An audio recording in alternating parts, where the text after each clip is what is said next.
one. Mic check. Mic check. Oh, mic check. What's good, y'all? It's your co-host, IJ Got It. And it's your co-host, Solo Nice in the building. Bless you. Thank y'all so much for tuning in to another episode of Got It Too Nice podcast, where we renew your mind, elevate your grind, Enlighten your surface and give you your God-given purpose. Well, not give you, but help you find your God-given purpose. Ooh-wee! And as y'all can see, we do have a special guest with us today.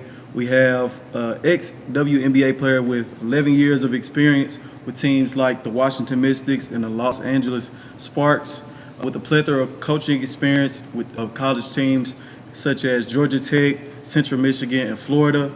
And she's currently the women's assistant basketball coach. Help me introduce Coach Murriel Page. Hello, everybody. Thank you. Yeah, that's so important. I don't think that hand clap was good enough. Let's do it again. Okay, that's better. Yeah, that's better. So we really like to open up every time just to kind of check in with our guests. So, like, how are you feeling? I feel good. I feel good. What's good? I mean, it's 2024, and, yeah. I live to see another year, and, I'm in Mississippi. I'm close to my family. Got a chance to meet you guys, and you asked me to be on your podcast. So, hey, I'm doing good. Yeah. We do really appreciate, you carving time out of your schedule to, get on the podcast.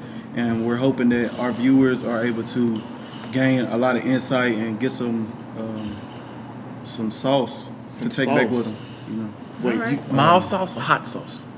We going hot. Hot. Hot and spicy. Nah, Yeah. like, let me ask a couple questions. Oh, go ahead. You can do that? Do what you gotta do. Oh, okay. I just got to know. All right, so what was your word for 2023 that would describe 2023? And what word are you going into 2024 with? Ooh, that's a good one. Oh, yeah. My word for 2023 really wasn't a word. The thing was not to get comfortable. Not to be comfortable. And then my word for 2024 is push. Push. Push to be better than what I was last year. Oh, yeah. That's a good word right there.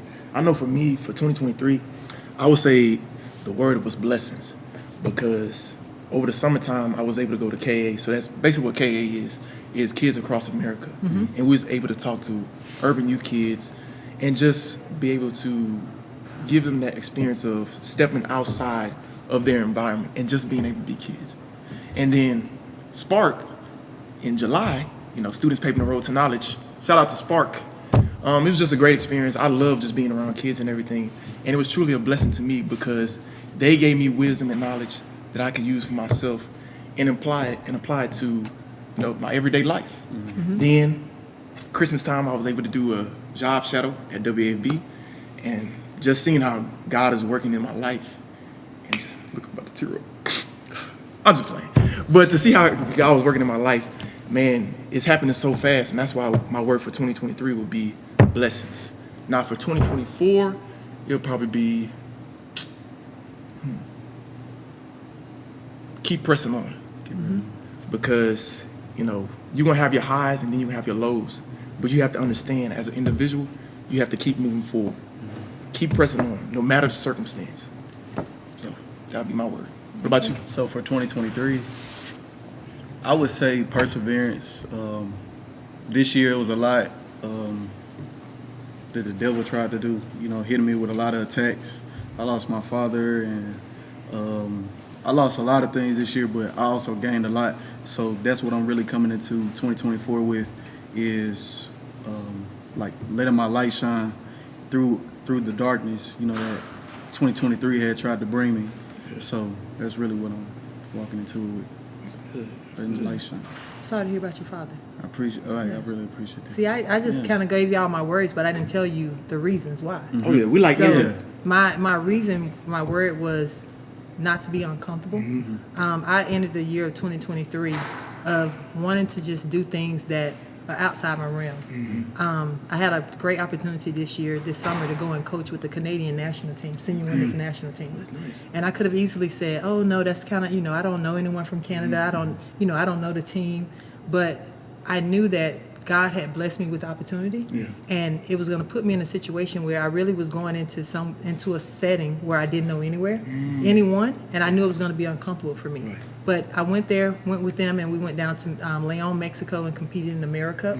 We won the silver medal, and the bronze medal. I'm sorry, we won the bronze medal, and it was a great experience for me. You never know how your voice can help other people. Right. And it just gave me an opportunity to use my voice. And sometimes for me, it's uncomfortable to really use my voice a lot. And you think being a coach, that's easy, but it's not always easy when you're in an environment that's uncomfortable, where you're learning and you're trying to see the way they do things, but just being able to be in an environment where they want to hear what I have to say, but then also give me a platform to do what I do within their structure. And then that's why this year for me is push. Yeah. I mean, everyone coach because I coach because I want to help the young ladies, but I've been an assistant coach for 14 years now. So in order to push myself to continue to get better and to be uncomfortable, I want to be a head coach. So I'm pushing myself every day when we come to practice to do things and to think like a head coach. But then not only that, I'm also pushing myself to get better, because if Canada's senior women's basketball team make the Olympics, your girl gonna be right there with her. So that's gonna that's pushing me to get better here as a coach. But then if we make the Olympics, I'm gonna be with Team Canada, and we're gonna be trying to win the gold. Oh yeah. And unfortunately, that might be against my own, might be against my own country. But you know what? Canada gave me a chance. Right. So I'm pushing. Taking hold of that opportunity. Yep. Whenever opportunities are presented, and I was reading this book, and it was talking about a lot of times people don't take a hold of those opportunities because of fear. Yep. Don't allow your present fear to be determined by your past pain. They might have been hurt in the past where they did step out of their comfort zone, and they're like, man, I don't want to step out anymore. But you have to understand, hey, every single thing in life, it's not going to go smooth. Right. So if you understand that, okay, that sometimes when I take a hold of that opportunity, it might not go the way that I want it to, you have to persevere, because in that is building your character. So I want to go off of that. What did you learn about yourself through that experience of being able to coach for the Canadian team? I learned that sometimes it's not, you don't have to be in the forefront to hear your voice. You can do the things behind doors. Right. Just the little things that we're in the middle of a game, and I'm watching, because I work with post players, and I'm watching post players, and I'm coaching on a team where all these young ladies they're pros. And here I am, I played the pros, I played USA basketball, I've done a lot as a player, but now I'm coaching. And so with me being, none of the players really knew me. Right. So it's like they look at me, they Google me, they see what I've done, but are you really gonna listen to me? So we're in the game, and I go up to one young lady and I'm like, hey, you might need to use the elbow to create some space. Right. After the game, she ended up being the MVP of the game. And then after the game, she come to me and she's like, Coach, just that little nugget helped me achieve more than what I thought I was going to achieve in this game. Right. And so that, to me, I'm not the head coach, I'm not the first assistant, but just that little nugget at that time, it helped someone who I had just met not even a year ago. And here she is listening to me in the middle of a game, and it's like, you know what, let me try this. Right. And, that helped us win games, so that they go in February. Team Canada is going to Hungary to compete in the qualifying pre-Olympics qualifying rounds. And so the top three teams that win, the top three teams go into the Olympics. That's nice. Yeah. That's great. So, what would you say it kind of created within like your drive to kind of go into your career with just that that how am I going to word this? What would you say that moment defined in the fact that, okay, I want to do coaching? Do you feel that there was a critical moment in like? Whenever I played, I was always, everyone saw me as the player coach. And I was that player that was like, you know what, when I finish playing basketball, I'm not coaching. I don't want to deal with people that have attitudes like myself. Granted, I didn't have a bad attitude. Now, I was one of those players that all coaches love to coach, because I was going to give 110% no matter what. But I was just like, I'm not sure I want to coach, but I love people. I love helping people. And I'm from Mississippi. I'm from a town of 200 people. I'm from Lewin, Mississippi. Shout out to Lewin. I say I'm from Bay Springs, but I grew up in Lewin. And not too many people from my hometown have an opportunity to lead. And so basketball has taken me around the world. I've been to Europe, I've been to South America, Central America. I mean, I've been everywhere. The little round ball took me there. And so once I retired and stopped playing basketball, the only way that I could give back to the game that helped me be successful and that I was blessed with the talent that I didn't know I had at the time was to be able to give back to the game. And that way of giving back to the game is coaching young ladies and helping them achieve their goals. And they might not be a great basketball player, but they could be the best college player. But then at the end of the day, I make sure that they're going to get a college degree, that no one can take care of them. Because one day that basketball is going to stop bouncing, because it stopped bouncing for me. But you know what? I have so many memories that I can thank for that little round ball. But then at the end of the day, I can look back and I got a college degree from the University of Florida that nobody can take away from me. And I can use it anywhere. That's good. So you talk about your basketball career and then coaching in the basketball spectrum. When did you know, when you was a little kid, man, I want to play basketball? Funny story. I did not want to play basketball. Oh, take us through that. So I grew up, I was the only girl. I knew how to play basketball. All my uncles played, all my cousins. I grew up with a lot of, well, at that time, around my age, it was all boys. My sister was born, 4 years after me, and she was the second girl. So I grew up playing basketball, but I grew up playing with guys. So when I was in the 7th grade, I used to be, believe it or not, I know I'm a little tall. I was the little peewee. I was real small, but I was tough. And I was quick. Now, I told you I'm from Lower Mississippi, a town of 200 people. So I was a little girl that was outside running with no shoes on dirt, because we didn't have the paved roads that everybody have now. So I was out there running on rocks, red clay, dirt, and all that. So I was a true country girl. True country girl. Nothing around me but woods. So when I was in the 7th grade, I went out for the track team. And from the 6th grade to the 7th grade, I went from being the shortest girl to the tallest girl at school. So when I went into the gym to try out for track, well, the track coach, because I'm from a small town, was also the basketball coach. And he said, nah, you got to play basketball. And I was like, I don't want to play basketball with these girls. Like, I just want to run track. So he was like, no, if you want to run track, you got to play basketball. So I played, okay, I'll play.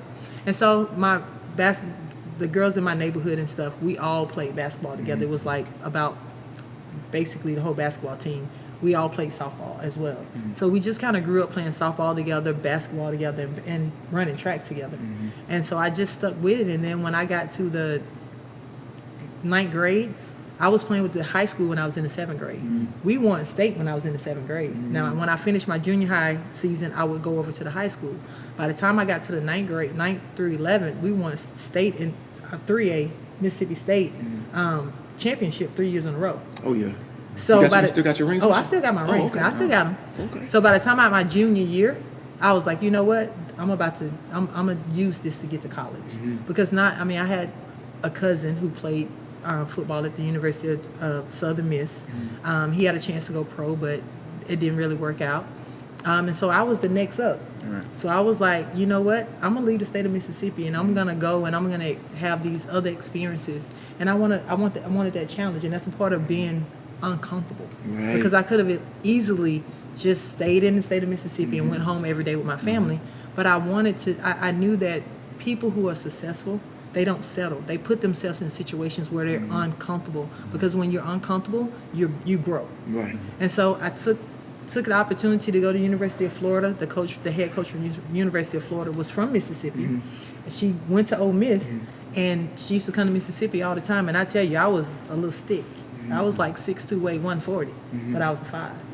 So I was going to a place where you could take my whole town and put everyone in my town in one of the big auditorium classrooms.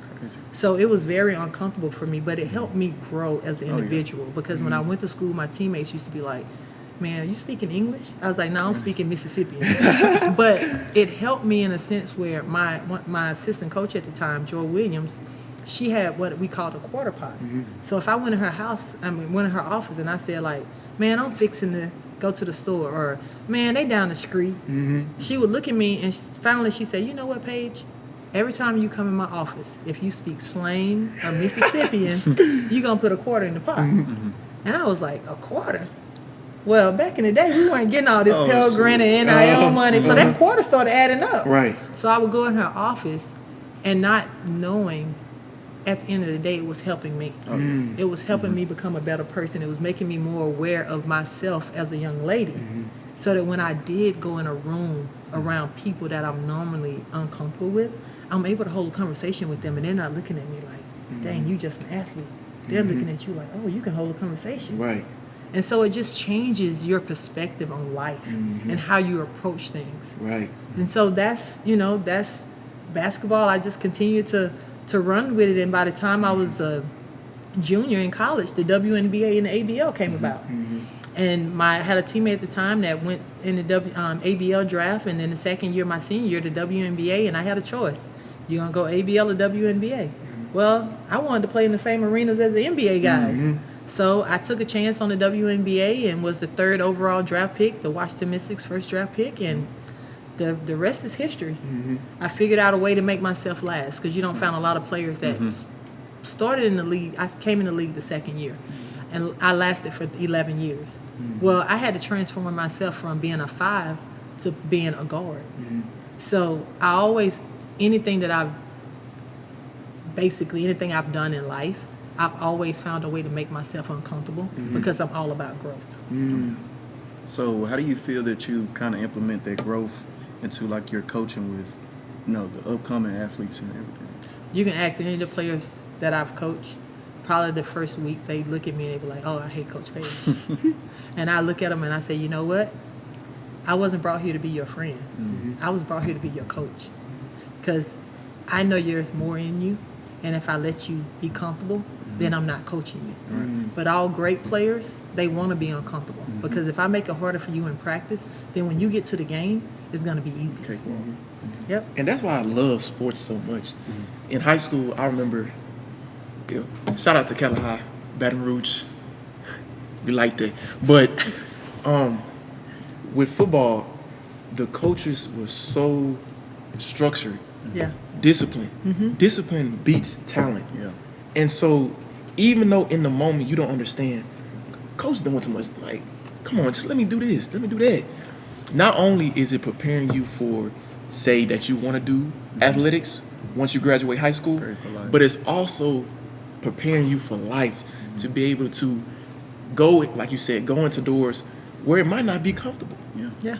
But because you practice, you're like, okay, I know, say this goes wrong right here. I know how to adapt. Quick adjustment. Yep. And so, going back to this book, the book was talking about how instead of saying everything's gonna go well, prepare for the worst.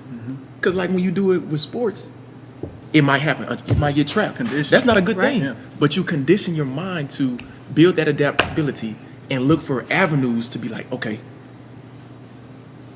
they're trapping me. Okay, I need to do this. And so it's just like with life, just knowing how to change gears, shift from this track to that track, like a train. And also sports help you with accountability. It teaches you how to hold yourself accountable, but also your people around you, your teammates, your peers. And sometimes that's hard for a young adult to do.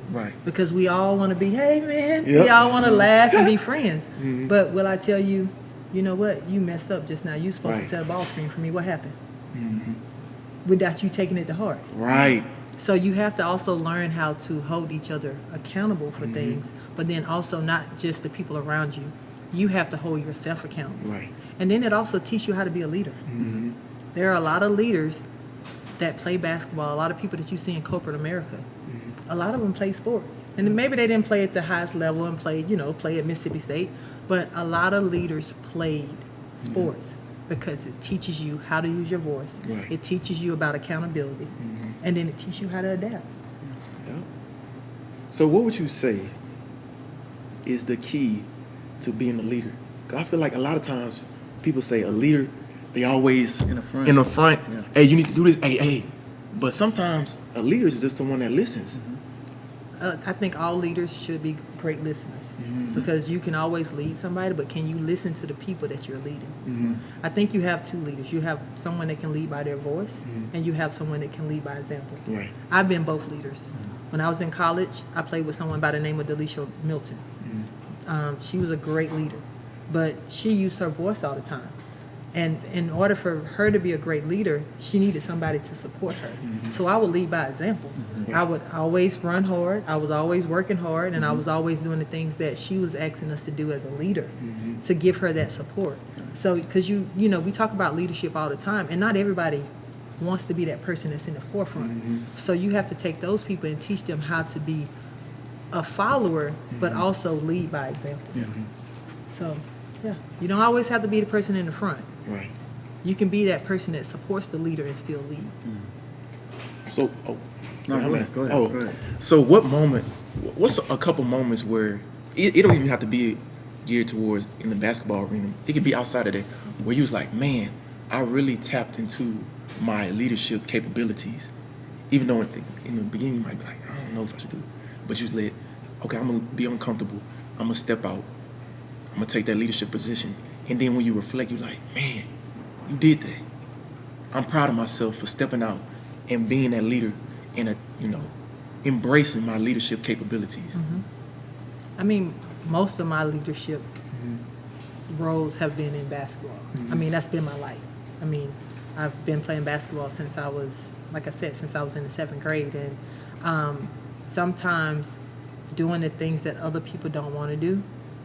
When I was in college, we used to, everybody wants to party. All your teammates want to go out and they want to have fun. But there comes a point in your career or a point in the season where, you know what, partying has to take the back seat because I'm here and I want to win championships and I got to get a college degree. And so you have to learn how to prioritize. So, like I said, Delisha was the leader. And, I might used to be the one in the background like, oh, man, let's go out, let's have fun. But I realized that what I wanted to do and what I wanted out of basketball, I had to be that person to say, y'all, look, this is the day leading up to preseason. We can have fun. We can go to the football games. We can, go out and have fun. But now it's about business. We everything's about basketball. So that was uncomfortable for me because I had never told my teammates that. I had never said, y'all, we have to hold ourselves accountable because I wanted to be that teammate that everybody liked. I wanted to be the one going out. I wanted to be the funny person. But after my freshman year, I knew that I needed to step up. And like I said, she was the vocal leader all the time, and I just did what she wanted to do. But at that moment, I had to put myself in her position because we were so used to, sometimes the leaders are always saying the same thing, and it's like, oh, man, here they go again. But at this moment, I was like, y'all, we got the team right now to win the SEC tournament, championship, and to go to the NCAA tournament and go deep. We have to get serious about it. And just me saying that, everybody was like, oh, man, okay, let's do that. And then we made a deep run. We made it to the Elite Eight. But the year before, we had the same team. But we were all about having fun. But I was young then. I didn't know actually what needed to be done. I was always watching my leaders. But I learned from my leaders at that moment that it was time for the silent leader to step up and use my voice. I like that you said that because that's sort of what we were talking about. We wanted to kind of dig into on the podcast was like setting those boundaries. Your profession is entertainment. So how do you set boundaries in entertainment when it's like asking for someone to turn the TV off when they're watching like some type of entertainment And they enjoy what they do. Yeah. You have to know, you have to learn yourself. I'm a type of person where I'm always in the moment. If I'm trying to look ahead, look at tomorrow, what tomorrow's going to bring, then I'm not focusing on where I am. So I try to enjoy the moment. And it took me a while to get to this moment, but just over time, I've learned that if I take care of business now, then everything that's supposed to happen tomorrow is going to happen no matter what. But I forgot your question. Where I was going with this. Go ahead, explain. Text me again. I forgot where I was going with it. So, in your profession. Yes, like the boundaries. Yep. So, let's just say now as a coach, my family is 2 hours south of here. 2 hours. They can come see me at any time.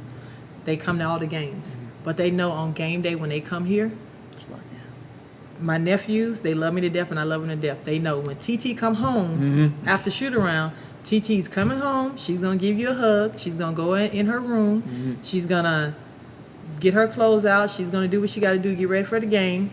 And if she come outside and she's talking with you, then okay, you. But if TT's in her room, don't come knocking on TT's door because I'm on the phone. I'm locked in. But then at the same time, like, you know, I have friends that want to come and they want to support me, and they have to call me now and be like, hey, Paige, I know you have this game going on. Is it okay if I come visit you? And if I come, I know you're going to be all about your game, but, you know, I just want you to come. And even as a player, as like our athletes, their parents want to come see them on game day. But they have to learn and tell their parents, Mom, I know you're coming, and you might, you know, want to go to the house, but I'm going to have to stay at the gym so I can stay focused. Or, you know, your friends, you know, they might want to come over to the house and see you before the game. No, I need to focus on the game. I'll see you after the game. Or, you know, a lot of players, because we try to tell our players, don't just be an athlete. Get out and know people on campus.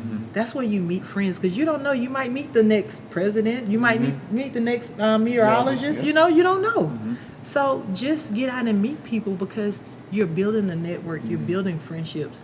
And you might meet people that, you know, want to party. So you have to have boundaries. If you have a game on Sunday and there's a party on Saturday, because they're not athletes, they don't understand. So you might have to tell them, hey, I'm going to have to sit this one out, but I want to see you at the game tomorrow. So, you know, as student athletes, you have to have that boundary of telling people, because we try to tell our players, like when they room with people, if they have apartments, try to get room with people that understand what your purpose, because you don't want to room with somebody or share an apartment with somebody that wants to have their friends over and it's always a party, because you have to go to sleep, you have to get up early and train. So you have to room with people that know your boundaries and they're going to respect what you're trying to do. That's very important. So how did you set your boundaries, buddy? Oh, I want you to answer that first. How do I set my boundaries? So I feel like it's very important when you're setting your boundaries to be transparent. Yes. And in that, they should understand that if we say that we're friends or that we have that connection, understand that whatever I'm trying to do for myself to help me grow in my purpose, hey, be alongside me for the road, because that's the purpose of friendship. Y'all have y'all core values, y'all morals, to the reason why y'all want to become friends. And so you setting aside that time and have that tough conversation with them. Hey, look, I have this test on Friday, so I can't go out with you on Thursday. May you please respect that. You got to be transparent. A lot of times people say they want honesty, but when that honesty hits the door, they be like, why you being like that? But they just have to understand, sometimes the truth hurts. It does. I get that a lot. Because I'm a very straightforward person. I'm not always going to tell you what you want to hear. I'm going to tell you what you need to hear. That's the type of friend you want. Somebody's going to keep it straightforward, 100, not 95. See, I have friends that I call them on FaceTime, and we're talking to each other. And instead of them saying, hey, Paige, how you doing? They're like, when you getting your hair done? And I'm like, hello? Like, no joke. I called one of my friends that's another coach. I was talking, I was like, hey, how your husband doing? How the boys? And she said, Paige, when are you getting your hair done? I was like, well, damn, excuse my French. Hello. But that's what friends are. I mean, that's just something really simple, but you have a lot of friends that won't tell you that. Being able to have those tough conversations. I feel like a lot of times people say, you know, I want somebody that knows how to communicate. But you have to understand with communication, hey, you're going to have those tough conversations. But you gonna let me tell my boundaries? I was gonna come back to you. I was look. I'm coming to you. I watched this Instagram today, and he was talking about how sometimes people's feelings get hurt because they attach their opinion to their identity. And so you're not attacking my opinion no more. You're attacking me as a person. But you have to be able to separate. Okay, this is just my opinion, but this is still my identity. They're targeting my opinion, not me as an individual. But a lot of times we like to associate our opinion with our identity. And so when somebody says something, you're gonna be like, talking about me? Get the whole story. And I gotta shout out your lady and say what she told me to say at Alex. Listen to receive. Don't listen to respond. That part. But I would kind of say, for me, how I set boundaries, I kind of try to reciprocate what I want. You know what I'm saying? Mm-hmm. So like, if I want for someone to if I want to set a particular boundary, I try to do that for them. Mm-hmm. I know for me, I don't like for people to text me in the morning and they automatically ask me a question. Like, text me good morning first. Mm-hmm. You know, that's why I try to text people good morning first. Like, or hey, how you doing? You know what I'm saying? Mm-hmm. Like, check in because, you know, maybe I'm not having the best day or something. I try to do that, but it's really, you know, I just try to reciprocate behavior that I just want reciprocated back to me. So, but it kind of comes in circle because people like, you know, they check on me and stuff. Like, let me ask them how they doing. Right. And to understand when they do mess up, that's the beauty of being a human. You're not perfect. So you're not so quick to be like, but you see, that's why I don't like talking to you now. I can't keep it straightforward with you. No, understand that, hey, that's they're not perfect, so they might fall short to the standard you might have set. Yeah. Not being so quick to be judgmental. I read that from the book, Principles of Likability. But that was good. Did you have something? No, I'm. Oh, okay. I mean, that's all I have, but That's all you had? Okay. So how does someone go about channeling their nervous or anxiety when they're placed in that uncomfortable environment? What are 5 things that you tell yourself when you feel like that nerve? I'm sorry. I know I go deep, but no, it wasn't that.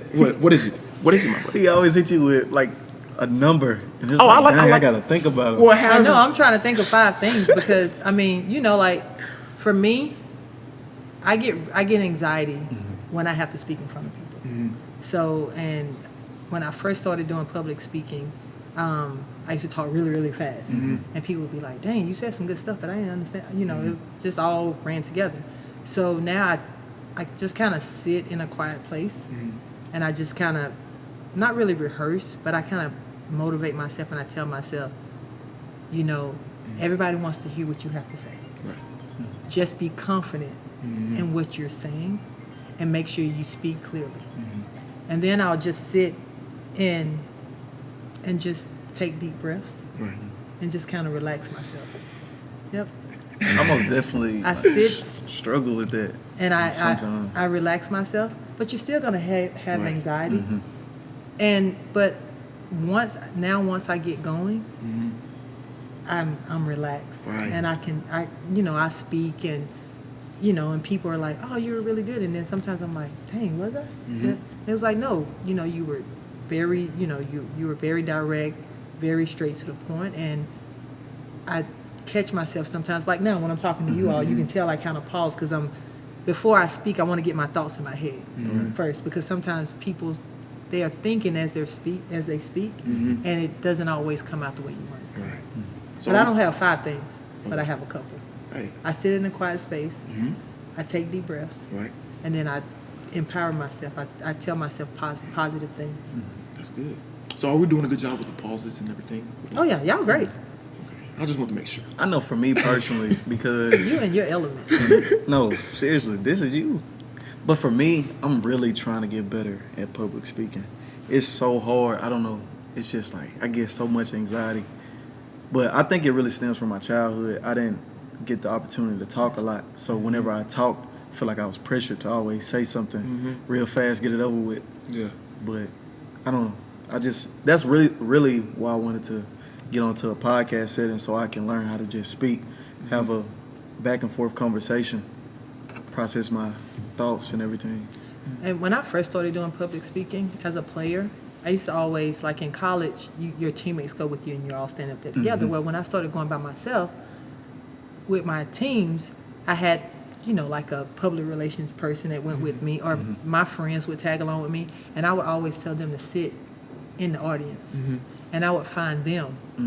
Like you talking to them. But sit in the back, Yeah. and you find them, because they, when you go to public speaking classes, they tell you to look at the back of the room and find a space, and you just look over everyone's head because it looks like you're looking at everyone. Well, I used to help me, I used to have my friends go and sit, and I would find them. And sometimes they would tell me, like, they would do this, or they would smile.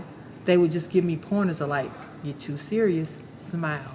Or your shoulders, or you're talking, Right. raise your shoulders. And so just over time, just having them there, it helped me become a better public speaker. And now when I go into a room, I find a friendly face.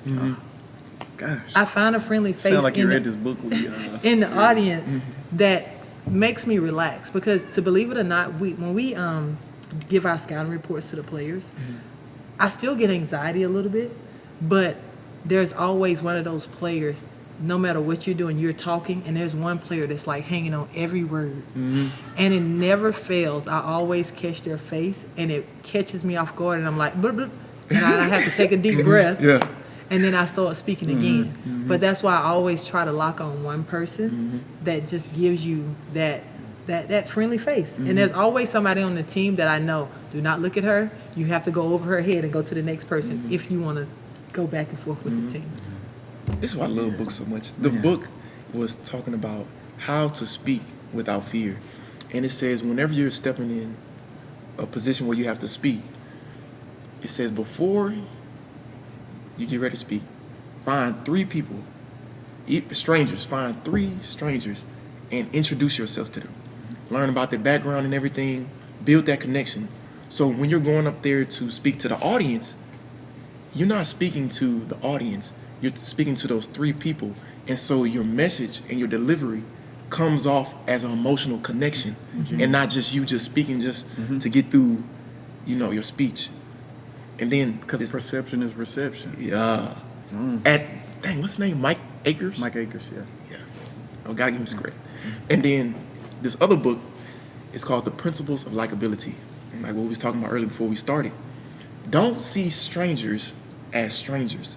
See them as friends. And so when you see somebody as a friend, okay, now it's not, you don't have that wall up. Right. You're able to be vulnerable. And say you do stumble over your words. It's just like me stumbling on my words with you. Okay, you just pick back up. Right. Or you just happen. Or you just have an embarrassing moment. You're not like Express it, you go if hide. anything. Yeah, express it. Oh, I stumbled over my words. It happens. Or you just take a deep, like you said, and let it out like that. And so I use that principle. Well, I'm comfortable around people, but still, like you said, you get nervous. Yeah. We use that. Well, I use that when we was doing this YouTube video yesterday at Walmart. We was doing a gibberish prank, and so we was going up to strangers.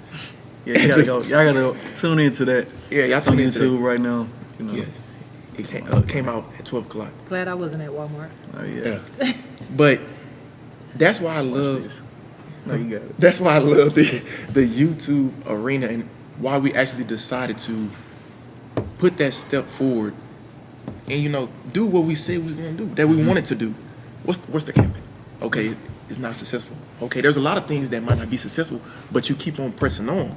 From those mistakes, you grow from them. Yeah. And look, because you didn't allow those circumstances to dictate And behind you. Yeah. and bind you. Look at you.